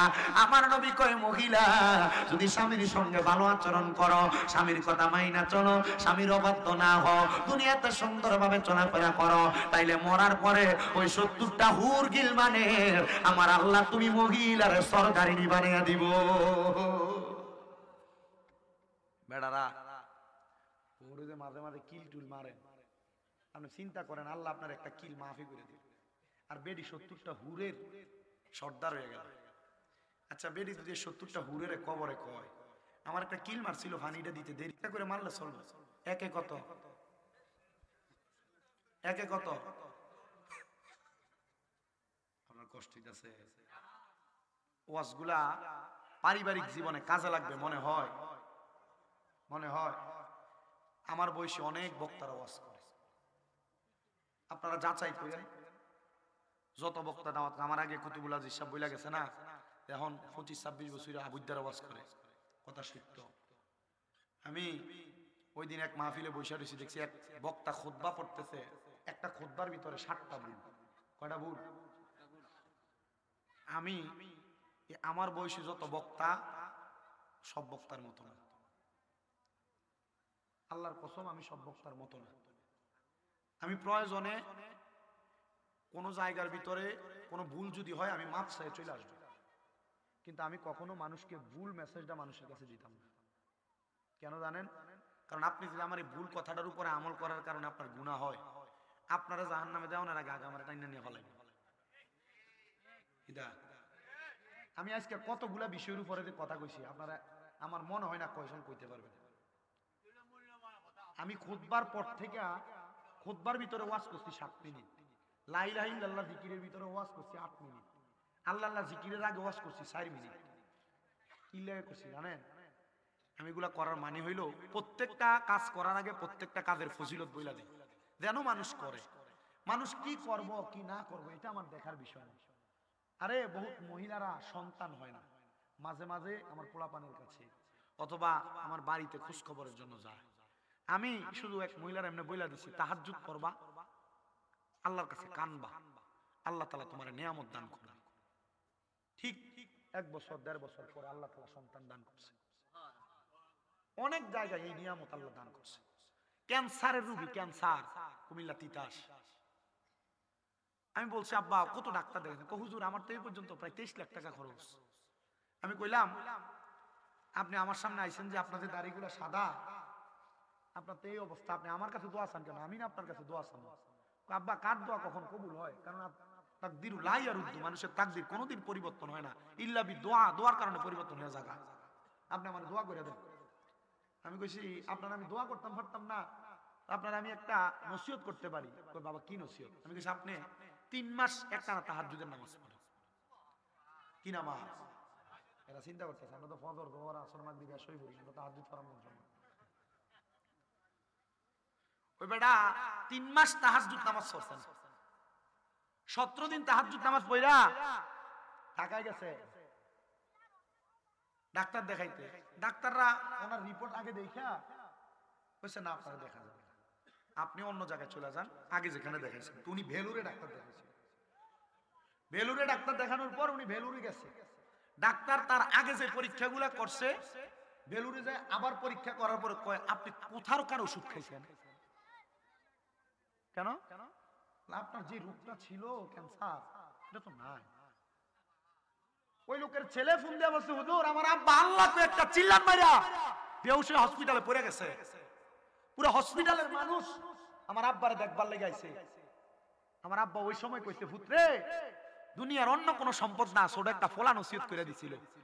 এই ফোলা আমারে নসিহত করে কইছে তাহাজ্জুদ নামাজ পড়লে আল্লাহ আমার রোগ মাফ করব। আল্লাহ কোরআনে কইছে ওয়া মিনাল লাইলি ফাতাহাজ্জাদ বিহি নাফিলাতাল লাকা আসা আইয়াবা আসাকা রাব্বুকা মাকামাম মাহমুদা। নবীজি আপনি রাতের কিছু অংশে তাহাজ্জুদের নামাজ পড়েন, অতি সত্বর আপনাকে মাকামে মাহমুদ প্রশংসার জায়গা দান করা হবে। তো এই আয়াত যখন আমার নবীর উপর নাযিল হইছে, নবীজি কান্না করে আম্মা জান আয়েশা সিদ্দিকা নবীর দিকে, ইয়া রাসূলুল্লাহ আজকে আপনি যে লম্বা লম্বা সেজদা দিবেন, এত লম্বা সেজদা আপনারা আর কোনোদিন দিতে দেখি নাই। নবীজি এভাবে কান্দেন কেন? নবীজি কয়, আয়েশা আমার আল্লাহ আমারে বলছে আমি তাহাজ্জুদ পড়লে আমারে মাকামে মাহমুদ দিব। আয়েশা আমার উম্মতেরা, আমি নবী চইলা গেলে রওজা মুবারকে তাহাজ্জুদ পড়ব। আল্লাহর কাছে কান্দা কান্দা কইছি, আল্লাহ আমার উম্মতেরা তাহাজ্জুদ নামাজের উসিলায় কি দিবেন যদি উম্মত পড়ে? আম্মা জান আয়েশা কই, ইয়া রাসূলুল্লাহ আপনার একটা উপাধি মুস্তাজাবাতুদ দাওয়াত। মুস্তাজাবাতুদ দাওয়া মানে হলো এই ব্যক্তি যে কোনো দোয়া করলে আল্লাহ দোয়া কবুল করে। নবীজি আপনি যে কোনো দোয়া করলে আল্লাহ তো দোয়া ফিরাবে না, আমি জানি আল্লাহ দোয়া কবুল করছে। ইয়া রাসূলুল্লাহ কি ফয়সালা? বলে আমার উম্মত তাহাজ্জুদ নামাজ পড়ে আমার আল্লাহর কাছে যা চাইবো আল্লাহ তার আশা পূরণ করবে। আমি যা কথা বলতেছি আপনার কাছে যদি মনে হয় আমি আবুদ্দা, আমি আবুদ্দার কথার উপরে যদি ভাল লাগে আমল করবেন, না ভালো লাগলে ওয়াজের মাঠে কথা ফালাই দিয়ে শেষ। আমার পরে পিছে হুজুর পীরজাদা হযরত মাওলানা মুফতি মুহাইমিনুল হক ইবনে জিয়াউল হক কাদেরী হুজুর আপনাদের নিয়ে মূল্যবান দোয়া তাকরীর করবেন, আপনারা শুনবেন। কিন্তু আমি যে কথাগুলো বলতেছি এই কথাগুলো অস্বীকার, অস্বীকৃতি অথবা এই কথার উপরে আমল করলে আমাদের লাভ হবে, বিশ্বাস আছে না নাই? গভীর মনোযোগ দেন বাবা, গভীর মনোযোগ দেন। তো যেই কথাটা বলতেছিলাম, নবী বলতে মহিলা তোমাদেরকে আমার আল্লাহ তাআলা 70 জন হুরের সরদারিনী বানায়া দিব যদি তোমরা তোমাদের স্বামীর আদেশ মাইনা চলো। হে দৌলতপুরের বাবা, এই দৌলতপুরের মুরব্বীরা, যুবক নওজোয়ান বন্ধুরা, ছোট ছোট মাসুম বাচ্চারা, পর্দার অন্তরালের আমার মা বোনেরা, শুইনা রাখবেন, মাইনা রাখবেন, যাইনা রাখবেন। একটা মহিলার কারণে কমপক্ষে 4 জন ব্যক্তি দুজকে যাবে, জাহান্নামে যাবে। আপনি একটু মিলাইয়েন আমার এই কথাটা শেষ। আমি আমার বয়ানের ইতি টানতেছি। আল্লাহর নবী কয় 1 নাম্বার কোন বাবা যখন কন্যা সন্তান জন্ম দিবে, ওই বাবা যদি তার মেয়েটারে পর্দা না করায়, মানে তাই ইউসের বেশে চালায়, তাহলে মাইয়াটারে আল্লাহ তাআলার ফেরেশতারা জাহান্নামের দিকে যখন নিয়ে যাবে, কেন জাহান্নামে না বলবে বেপর্দার কারণে? মাইয়া বলবে আমার আব্বা আমারে পর্দা করায় নাই, এই জন্য তোমার জাহান্নামে দেওয়া হয়। মুসলমান, আপনাদের যাদের বোন বেপর্দা ভাবে চলাফেরা করে, মনে রাখবেন, মনে রাখবেন, মনে রাখবেন, একটা ভাই তার বোনের কারণে দোজখে যাবে যদি ভাই তার বোনটাকে নির্দিষ্ট পরিমাণ পর্দা না করায়। 3 নাম্বার দুনিয়ার জমিনের মধ্যে একটা সন্তান তার মায়ের কারণে জাহান্নামে যাবে। বলে হুজুর কেন? ওই যে আগে বলছিলাম ভাইয়ের মতো আর বাপের মতো। মনে রাখবারে মুসলমান, ওই মা যদি সন্তান জীবিত থাকা অবস্থায় ব্যাপারটা ভাবে অন্য কোন পুরুষের সামনে যায়, তাইলে ওই মাটা সন্তানটা মায়ের কারণে দোজখে যাবে। 4 নাম্বার একটা সন্তান দুনিয়ার জমিনের ভিতরে থাকা অবস্থায় একটা স্বামী তার স্ত্রীর কারণে দোজখে যাবে। আপনি আপনার স্ত্রীটারে কেমন ভাবে চালান আমি জানি না, আপনার স্ত্রীর আপনি কত সুন্দর ব্যাপারটা ঘুরতে দেন, মনে রাখবেন এই স্ত্রী যেন আপনার দোজখে যাওয়ার কারণ না হয়। আমি আপনাদের কাছে ছোট একটা বক্তব্য পেশ করে বয়ানের ইতি টানতেছি। দামেস্কের জমিনের মধ্যে আল্লাহ তাআলার একজন বন্ধু বসবাস করতেন। উনি দামেস্কের বড় মসজিদের মধ্যে নামাজ আদায় করাইতেন। উনি বলেন প্রত্যেকদিন ফজরের নামাজ আদায় করে আমি নামাজের সিজদার মধ্যে যাইয়া আল্লাহর কাছে কান্নাকাটি করতাম। আমি যখন নামাজ আদায় করতাম ফজরের পরে আমি আরো 2 রাকাত নামাজ আদায় করতাম, যেই নামাজের নাম ইশরাকের নামাজ। এ জগতের মুসলমান, ওই ইশরাকের নামাজ পড়া আমি আল্লাহর কাছে কান্নাকাটি করলাম। কিন্তু আমি কাঁদতে কাঁদতে হঠাৎ করে আমি দেখতে পাইলাম আমার স্বপ্নের মধ্যে কে জানি একজন হাজির হয়ে গেছে। কিন্তু অন্য মানুষকে স্বপ্ন দেখলে একরকম দেখা যায়, যে ব্যক্তির স্বপ্ন দেখলাম এই ব্যক্তির দেখতে আরেক রকম লাগে। আমি জিজ্ঞাইলাম, কে আপনি, আপনার পরিচয় কি? বলে, আমি আপনার দামেস্কের মসজিদের পশ্চিম অঞ্চলের বাসিন্দা। এর বাবা, উনি বলতেছে, আমি তার দিকে তাকিয়ে দেখলাম তার শরীরের নাভি থেকে মাথা পর্যন্ত সুন্দর দেখা যায়, কিন্তু নাভি থেকে পায়ের তালু পর্যন্ত আগুন ধাউ ধাউ করে জ্বলতেছে। আমি তারা জিগাইলাম, কারণ কি বলো না? বলে, তুমি তো নামাজি ছিলে, আমার পেছনে নামাজ পড়তা। উনি ডাক দিয়ে কই, হুজুর আমি নামাজ পড়তাম কথা সত্য, কিন্তু আমি দুনিয়া থেকে কবরে আসার সময় আমার একটা মেয়েরে আমি 13 বছরের রাইখা কবরে আসছি। ওই মেয়েটার আমি নামাজ শিখাইছি, পড়তা শিখাইছি, কিন্তু আমি দুনিয়া থেকে যখন কবরে চলে আসি আমার স্ত্রীর গর্ভে 5 মাসের একটা বাচ্চা ছিল। ওই বাচ্চাটা কন্যা সন্তান। ওই কন্যা সন্তানটা দুনিয়াতে আসার পরে, কন্যা সন্তানটা দুনিয়াতে আসার পরে ওই কন্যা সন্তানটা পর্দা করে না, ইবাদত করে না, খারাপ ভাবে চলাফেরা করে। হুজুর আপনি আমার জন্য দোয়া করেন, আমার আল্লাহ যেন আমার কবরের আযাব মাফ করে দেয়। কত মারাত্মক বিষয় চিন্তা করে দেখেন। নাভির মাথার তালু পর্যন্ত নাভি থেকে ভালো, কিন্তু নাভি থেকে পা পর্যন্ত আগুন জ্বলতাছে। উনি বলেন, আমি নামাজের তাহাজ্জুদ, আমি যখন ইশরাকের নামাজ শেষ করে বের হইলাম, হাঁটতে হাঁটতে আমি ওই মুসল্লির বাড়ির মধ্যে যাইয়া আমি তার ঘরের দরজার মধ্যে সালাম দিলাম, আসসালামু আলাইকুম ওয়া রাহমাতুল্লাহ, আসসালামু আলাইকুম ওয়া রাহমাতুল্লাহ। কোনো জবাব দেয় না। 3 বার সালাম দিলাম, আসসালামু আলাইকুম ওয়া রাহমাতুল্লাহ, কিন্তু আমার সালামের কোনো জবাব দেয় না। যখন সালামের জবাব দেয় না, আমি সালামের জবাবটা না পাই, আমি কষ্ট হয় পড়াটা শেষ করি, মানে এই যেটা ধরছি এটা শেষ করতাম না। একটু মনোযোগ দিয়া শুনেন বাবারা। উনি বলেন, আমি ঘরের দরজার মধ্যে 3 বার সালাম দিলাম। দ্বিতীয়বার সালাম দেওয়ার পরে জবাব তো দেয় না। একটা মেয়ে ব্যাপারটা ভাবে এলোমেলো অবস্থায় আইসা আমার শরীরের মধ্যে একটু নোংরা পানি ছিটিয়ে দিছে। যখন আমার শরীরের ভিতরে নোংরা পানিগুলা ছিটিয়ে দিছে, আমি রাগান্বিত হইয়া এবার সামনের দিকে হাঁটতে লাগলাম। এমন টাইমে পেছন থেকে আমার সালামের জবাব দেয়, আসসালামু আলাইকুমুস সালাম। আমি তার জবাব দেওয়ার পরে তার দিকে তাকাই না। দ্বিতীয়বার জবাব দেয়, ওয়ালাইকুমুস সালাম। আমি তার জবাব দেই না। তৃতীয়বার জবাব দেয়, ওয়ালাইকুমুস সালাম। আমি তার জবাবের উত্তর দেই না, তার দিকে তাকাইও না। কিন্তু চতুর্থবার সে আমার উল্টে সালাম দেয়, আসসালামু আলাইকুম ওয়া রাহমাতুল্লাহ। আমি বুঝতে পারলাম এই মহিলাটা বড় আবেদ এবং এলেমওয়ালা, কারণ আমার 3 বার সালামের জবাব দিয়া আমি যখন তার জবাব দেই না, সে আমারে ফিরতি সালাম দিছে। এবার আমি একটু পেছনের দিকে যাইলাম, যেহেতু মহিলা, তার দিকে তাকানো যাবে না। এই সাউন্ড দেবো, ওই যে কইছিলাম ফলাফান, তোমরা বাবির দিকে চাও।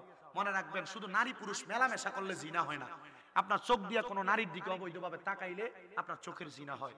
আপনার কান দিয়ে কোনো নারীর অবৈধ গলার আওয়াজ শুনলে আপনার জিনা হয়। আপনার পাও দিয়ে কোনো নারীর সাথে মিলিত হওয়ার জন্য হাইটা হাইটা গেলে আপনার পায়ের জিনার গুনাহ হয়। আপনি চিন্তা করে দেখেন আপনি কত জায়গা দিয়ে অপরাধী। আপনি স্বাভাবিকভাবে নরমালি আপনার খালতো বোন আর চাচতো বোনের কথা কও, আল্লাহর ওলি বলে, আমি আবার তার দিকে তাকাইলাম না, পেছনের দিকে আমি 20 কদম হাইটে আসলাম। 20 কদম হাইটে আসার পরে জিজ্ঞাসা করলাম, সালামের জবাব কেন দাও নাই?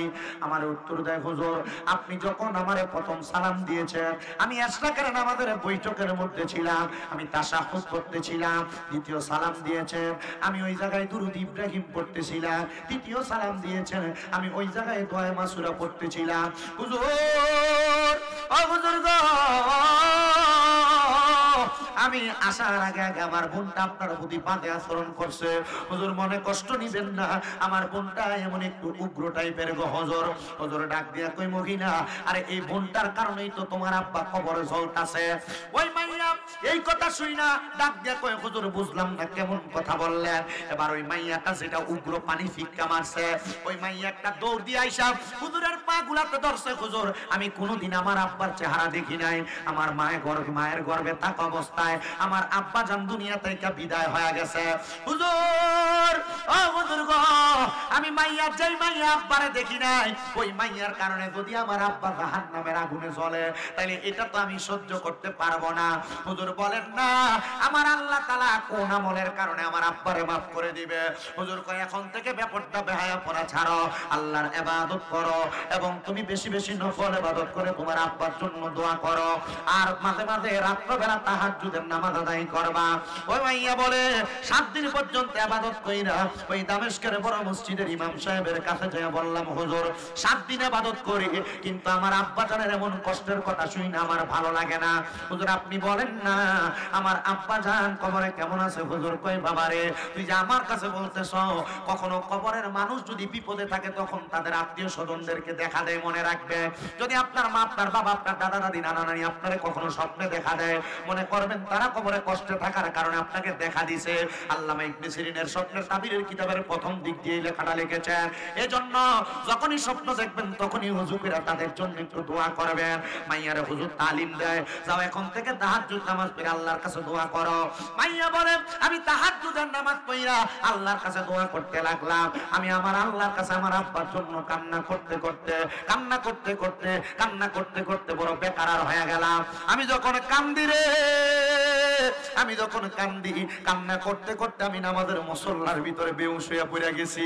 নামাজের মুসল্লার ভিতরে হঠাৎ করে আমি স্বপ্ন দেখতাছি, আমার সামনে সাদা রঙের পোশাক পরা একজন ব্যক্তি আইসা আমার মাথার মধ্যে হাত বুলিয়ে দিতেছে হাত।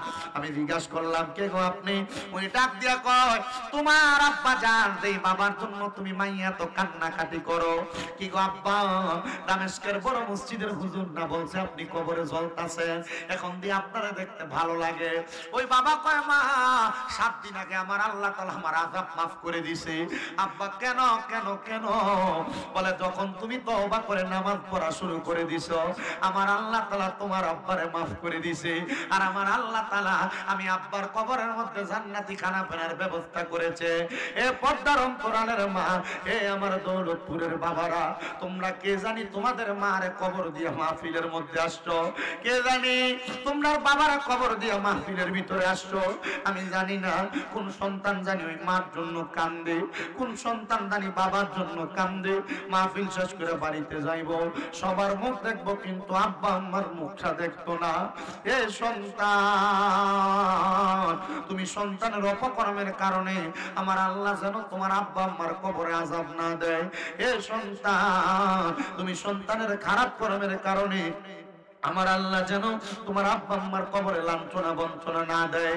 অনেকে চিন্তা করে, হুজুর আমার আব্বা আম্মা যে মারা গেছে কবরে কেমন আছে আমি জানি না, কিন্তু অনেক সন্তান আছে মাটি দিয়ে আসার পরে আর কবর জিয়ারত করতে যায় না, 2 ঈদের সময় জিয়ারত করে আর জিয়ারত করে না।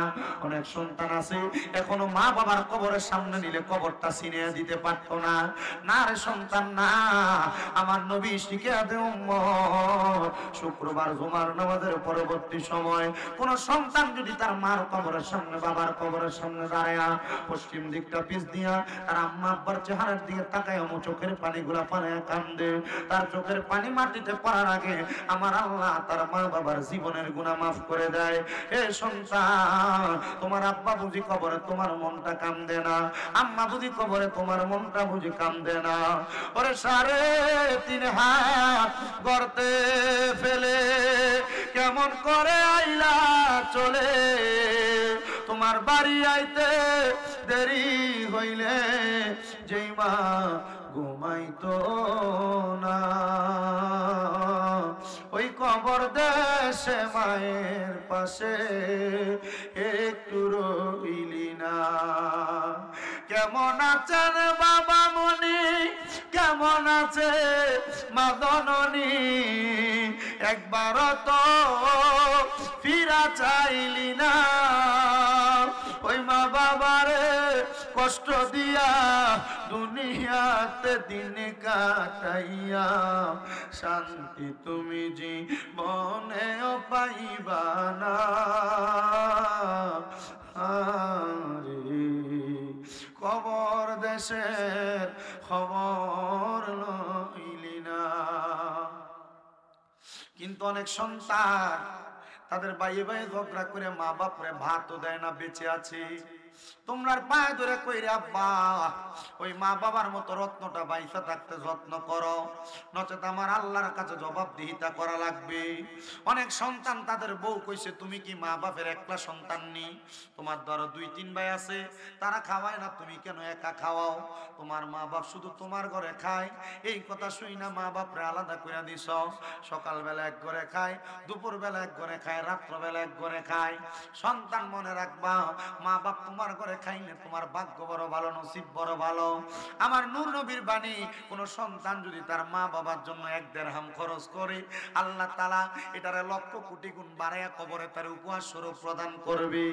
এ বন্ধু, কেউ যদি এমন মা বাপরে জুদা করে দিয়া থাকো, দাও তোমার পাও আমার সামনে দাও, আমি শামীম দাদা দিব্যা লাগিয়া তোমার পাওটা পরিষ্কার করে দেই। তবুও ওয়াদা করো, এখান থেকে বাড়িতে যাইয়া মা বাবার পাওটা ধরবা, ধরে কইবা মা ও আব্বা আল্লাহর রাস্তায় আমি সন্তানকে মাফ করে দেন। যতক্ষণ পর্যন্ত বলছে মাফ করে দিছি, ততক্ষণ পর্যন্ত মা বাবার পাও ছাইরো না। কারণ এই সন্তান আজকের মাহফিল কবুল হবে কি হবে না এটার গ্যারান্টি কেউ দিতে পারবে না। তবে একটা গ্যারান্টি দিয়া যায়, আগামীকালকে যখন দেখবা দৌলতপুরের চা দোকানে বইসা মুরব্বীরা কয় হ্যাঁ শামীম দাদা ওয়াজ কইরা দিয়া গেছে, আমার ফুতে কোনোদিন আমার লগে অন্যায় করে নাই, তবুও বাড়িতে যে আমি বাপের পায়ে ধরে মাপ চাইছে। মনে রাখবা, আব্বা আম্মার পায়ে ধরলে সন্তানের দাম কমে না, ইজ্জত কমে না।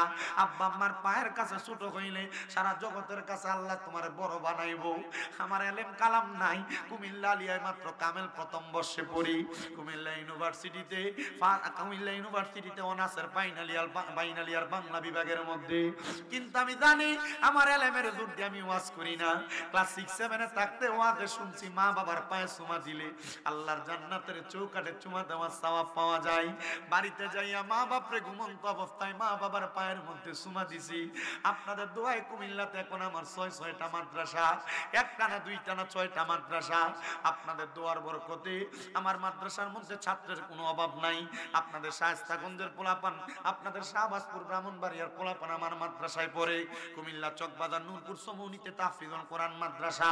কিন্তু বাবা আমি চিন্তা করি আমি তো এই সম্মানের যোগ্য না। আমি যেই সম্মানের যোগ্য না, আল্লাহ আমারে তার চাইতে হাজার হাজার গুণ সম্মান দিছে। ও আল্লাহ, এটা আমার যোগ্যতা দিয়ে দিছো না, আমার মা বাবার দোয়ার বরকতে দিছো। আব্বা আম্মার পায়ে ধরতে শরম কইরো না, লজ্জা কইরো না। এখান থেকে বাড়িতে যে মা বাবার পায়ে ধরে ফালাইবা। কিন্তু অনেকে চিন্তা করে হুজুর যাদের বাড়িতে আব্বা আছে তারা বাড়িতে যাইয়া আব্বার পায়ে ধরে মাপ চাইবো। আমার তো আব্বা নাই, আমি কার পায়ে ধরে মাপ চাইবো? এ সন্তান, আগে কোনো অন্যায় করলো বাবা তোমার ডাক দিয়া নেওয়া যাইতো, এখন কেউ তোমার ডাক দিয়া নেয় না। আব্বার কাছ থেকে 5-10 টাকা চায়া চায়া নিতা। এখন তোমার বাবার বয়সী কত মানুষ দোকানে বইসা চা খায়, আব্বারে তুমি তোমার পকেট থেকে 100 টাকা হাত খরচের জন্য দিতে পারো না, তোমার টাকার অভাব নাই। ওই বাবা অন্ধকার কবরে, আব্বা কবরে কেমন আছে তুমি জানো না।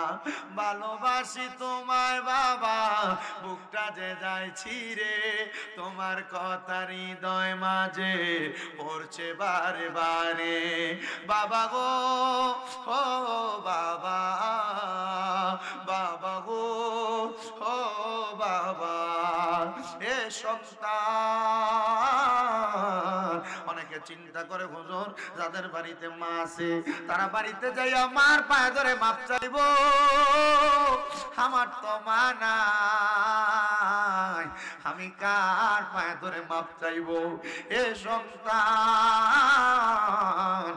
আগে মা থাকলে তোমার জন্য ঘরে অপেক্ষা করতো, এখন বাড়িতে গেলে মা নাই, বউ বউয়ের মতো ঘুমাই। আগে মাঘ মাসের শীতের দিনে মা খানা গরম করে খাওয়াইতো, এখন বউ টেবিলের উপর খানা ফালাইয়া রাখে। হে সন্তান, ওই মা বাপ কবরে একবার চিন্তা করে দেখো, তোমার আব্বা আম্মা তোমার লাখ লাখ লাখ টাকার জায়গা জমি দিয়া গেছে, ওই যেই বাড়ি দিয়া গেছে, ওই বাড়িতে যদি তুমি ভাড়া থাইকা মাসে মাসে 5,000 টাকা বেতন নিতা, 12 মাসে 60,000 টাকা বেতন লাগতো। ওই মা বাপরে যদি হাত খরচ বা খানা খরচ চালাইতা, মাসে যদি 2,000 টাকা লাগতো, 12 মাসে তুমি 24,000 টাকা মা বাবার পেছনে খরচ করতা। এ সন্তান, আব্বা আম্মারে যদি ফল কিনে না খাওয়াইতা, 12 মাসে যদি তোমার প্রতি মাসে 1,000 লাগলে 12 মাসে তুমি 12,000 টাকার ফল কিনা খাওয়াইতা। তোমার মা কবরে, তোমার বাবা কবরে, মা বাবার দেওয়া সম্পদ তোমার কাছে। একটা সন্তান কি দাঁড়ায় কইবা, হুজুর মুনাজাতে আমার মাল লেগে দোয়া করেন, আমার আব্বার জন্য দোয়া করেন, মা বাপ বাচ্চা থাকলে মা বাপরে খাওয়াইতাম।